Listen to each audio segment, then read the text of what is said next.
जय श्री कृष्ण बंधुओं, आपके अपने चैनल भक्ति की शक्ति में बहुत बहुत स्वागत है। इस चैनल पर आप सुन रहे हैं लगातार माघ मास के महात्म की कथा। तो आज के वीडियो में 11वें अध्याय की कथा सुनाई जा रही है, तो ध्यान से सुने और वीडियो में बने रहें। यमदूत कहने लगे कि हे वैश्य, मनुष्य को सदैव शालिग्राम की शिला में तथा वज्र या कीट जिसे गोमती चक्र में भगवान वासुदेव का पूजन करना चाहिए, क्योंकि सब पापों का नाश करने वाले, सब पुण्यों को देने वाले तथा मुक्ति प्रदान करने वाले भगवान विष्णु का इसमें निवास होता है। जो मनुष्य शालिग्राम की शिला का या हरि चक्र में पूजन करता है वो अनेक मंत्रों का फल प्राप्त कर लेता है। जो फल देवताओं को निर्गुण ब्रह्मा की उपासना में मिलता है, वही फल मनुष्य को भगवान शालिग्राम का पूजन करने से यमलोक को नहीं देखना पड़ता है। भगवान को लक्ष्मी जी के पास अथवा बैकुंठ में इतना आनंद नहीं आता जितना शालिग्राम की शिला या चक्र में निवास करने में आता है। स्वर्ण कमल युक्त करोड़ों शिवलिंग के पूजन से इतना फल नहीं मिलता जितना एक दिन शालिग्राम के पूजन से मिलता है। भक्ति पूर्वक शालिग्राम का पूजन करने से विष्णु लोक में वास करके मनुष्य चक्रवर्ती होता है। काम, क्रोध, लोभ, मोह, अंधकार से युक्त होकर भी मनुष्य शालिग्राम का पूजन करने से बैकुंठ में प्रवेश करता है।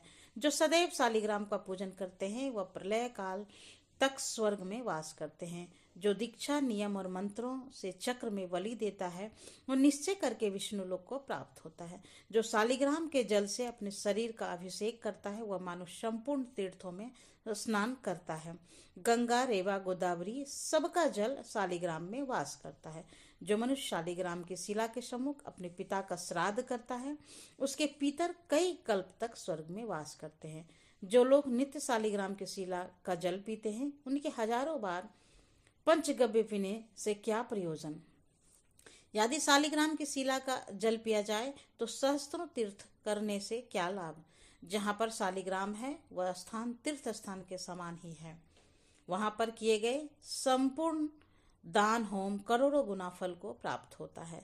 जो एक बूंद भी शालिग्राम का जल पीता है वह माता के स्तनों का दूध पान नहीं करता, अर्थात गर्भाशय में नहीं आता। शालिग्राम शिला में जो कीड़ा मकोड़े एक कोस के अंतर पर मरते हैं वह भी बैकुंठ को प्राप्त होते हैं।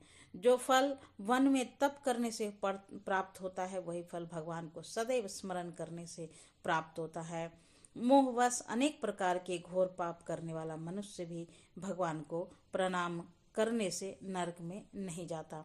संसार में जितने तीर्थ और पुण्य स्थान हैं भगवान के केवल नाम मात्र के कारण से प्राप्त हो जाता है। 11वें अध्याय की कथा यहीं पर समाप्त होती है।